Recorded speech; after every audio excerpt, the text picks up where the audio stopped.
aspecto de la acción. Para María fue un momento de emociones encontradas. Por primera vez se había dado cuenta de que su hijo podía correr peligro. Se da cuenta de que cuando uno congrega multitudes se convierte en un hombre fichado. Toma un rumbo peligroso, pero nadie se imaginaba la muerte tan espantosa y humillante que finalmente tendría.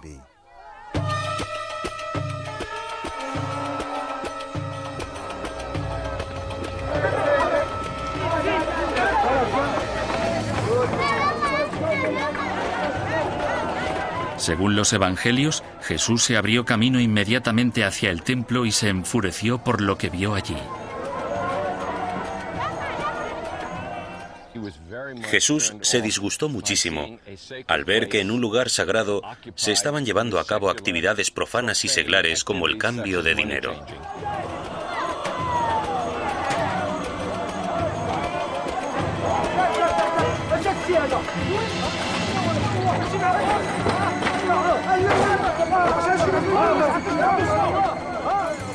Jesús se hallaba en situación de peligro, en especial cuando el Evangelio de Mateo narra que los que presenciaban la escena comenzaron de nuevo a proclamar que era el hijo de David, el esperado Mesías.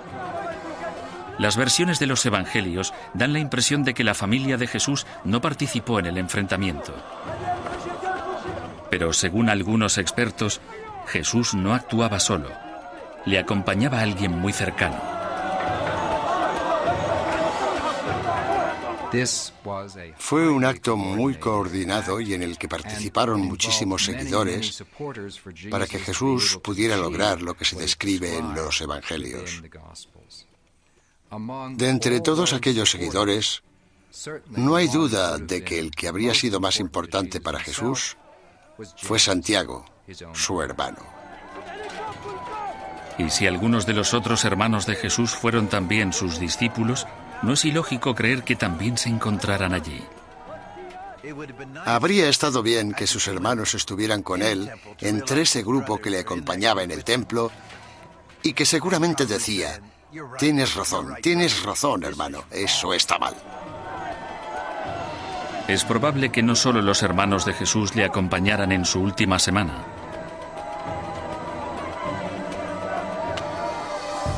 El papel que representaba la mujer en la Judea del siglo I ha dado a los expertos motivos para considerar que sus hermanas también debían haber estado allí. Junto a María, Salomé y Miriam, podrían haber estado apoyando a Jesús de una forma más doméstica. María y las hermanas de Jesús se habrían hecho cargo de toda una variedad de actividades domésticas, desde sacar el agua del pozo hasta hacer el pan, lo que era un gran cometido. Eso significa que pudieron haber participado en uno de los hechos más conocidos de los evangelios: la última cena. Aunque en algunos de los evangelios se da a entender que fueron los discípulos quienes prepararon la última cena, esta nueva revelación señala que la madre y hermanas de Jesús también estuvieron allí. La gente suele pensar que en la última cena solo había hombres, y así se representa en la civilización occidental. Pero a quienes tenemos que agregar son a las mujeres que se encontraban allí haciendo la comida, lavando los platos y poniendo la mesa. Así que todas esas mujeres de su familia estaban en la última cena, pero no aparecen en las representaciones que tenemos de cómo fue.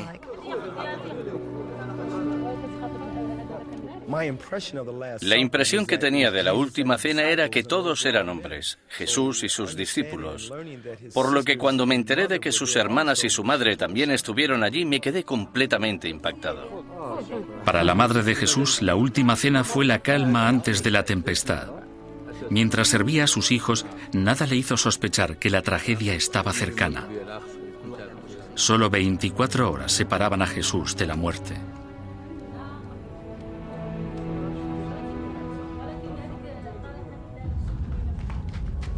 Las autoridades acorralaron a Jesús. Pero en lugar de retirarse a un segundo plano, la familia estaba dispuesta a ser más importante que nunca. Las acciones de Jesús habían provocado la ira de la clase dirigente.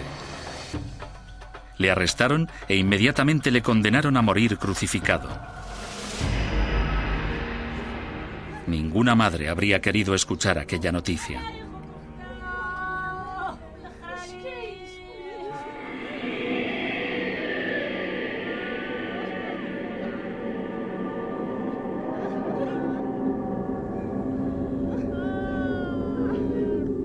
Por primera vez, los evangelios coinciden en que cuando Jesús estuvo en la cruz, fue acompañado por miembros de su familia, pero discrepan sobre quiénes fueron exactamente.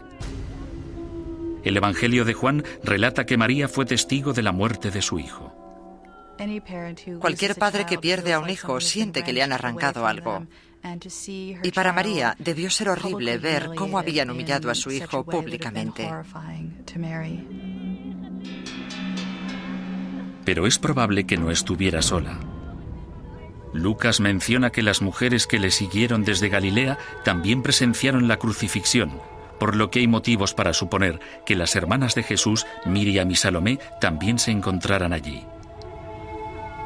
De ser cierto, habría sido una experiencia terrible ver a su hermano ejecutado de forma tan cruel.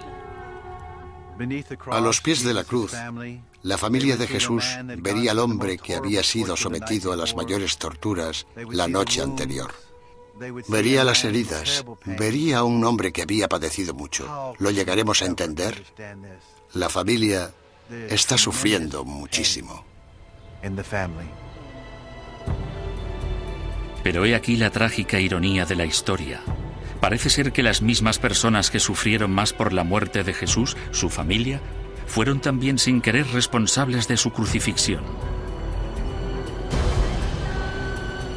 Todos los evangelios coinciden en que en la cruz había una inscripción con las palabras «Rey de los judíos», que confirmaban que su descendencia provenía de la línea real de David, lo que constituía una amenaza para las autoridades.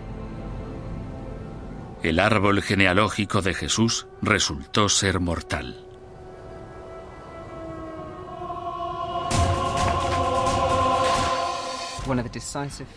Uno de los factores decisivos en la muerte de Jesús en la cruz son los antecedentes familiares, su estirpe de David, su identificación como rey, como Mesías.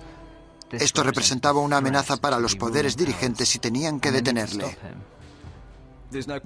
No me cabe duda de que la ascendencia de Jesús, que se remonta hasta el rey David, jugó un papel importante en su condena a muerte. Como predicador y maestro del pueblo, amenazaba a la clase dirigente.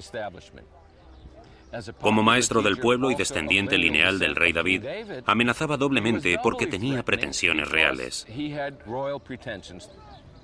En caso de que hubiese subido al trono, habría previsto todo un modo nuevo de gobernar a los judíos. Había que detener a Jesús. Y para su familia, la crucifixión representaba el mayor de los temores.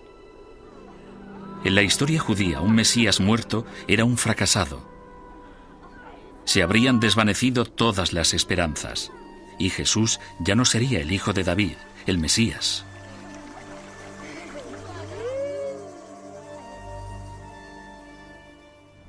Cuando la familia levanta la vista, recuerda al hombre tan magnífico que había sido. Todo ha llegado a su fin. ¿Cómo va a haber una esperanza? Se ha terminado. Pero como todos sabemos, este no fue el final de la historia. Tras su muerte, la gente empezó a asegurar que Jesús había resucitado de entre los muertos.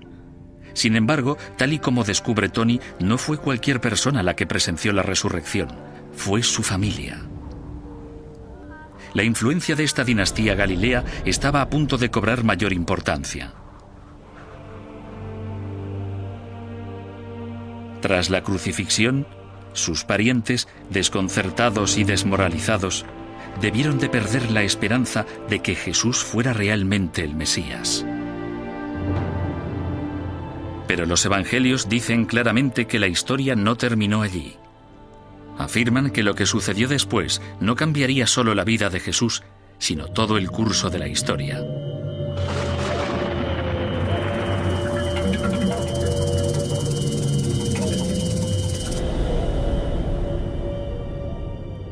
Se dice que Jesús resucitó de entre los muertos. La lectura tradicional de los Evangelios ha omitido el papel de la familia de Jesús en este extraordinario acontecimiento. Pero ahora, el genealogista Tony Burrows ha averiguado que los familiares más cercanos fueron los testigos clave de la tumba vacía y de la resurrección. Según los Evangelios, 2 días después de la crucifixión, varias mujeres galileas regresaron al sepulcro donde se había enterrado el cuerpo de Jesús, pero se desconoce quiénes eran aquellas mujeres. Al estudiar los Evangelios supe que había varias mujeres en el sepulcro. Eran María Magdalena, una tal María y varias mujeres de Galilea. Y quisiera averiguar si estas eran tal vez la madre y las hermanas de Jesús. Con el fin de averiguar más detalles sobre las mujeres que se describen en los Evangelios, Tony fue a visitar una tumba antigua en Jerusalén que data del siglo I. El arquitecto James Charlesworth es experto en enterramientos en la época de Jesús. ¿Es el mismo tipo de tumba o se parece a la que habrían visitado las mujeres? Es prácticamente idéntica. Es lo más parecido que tenemos en Jerusalén. Se ve la piedra movediza, los escalones que conducen al interior. Esta piedra es enorme. Así que se puede comprender que las mujeres dijeran: ¿quién nos rodará la piedra? ¿Por qué las mujeres venían a visitar el sepulcro? Los evangelios afirman que vinieron al tercer día, un domingo al rayar el alba, para poner perfumes sobre su cuerpo. Y existen pruebas de que las mujeres que se citan en los Evangelios eran la madre y las hermanas de Jesús. Hay referencias sobre una mujer llamada María, y muchos especialistas coinciden en que se trata de la madre de Jesús.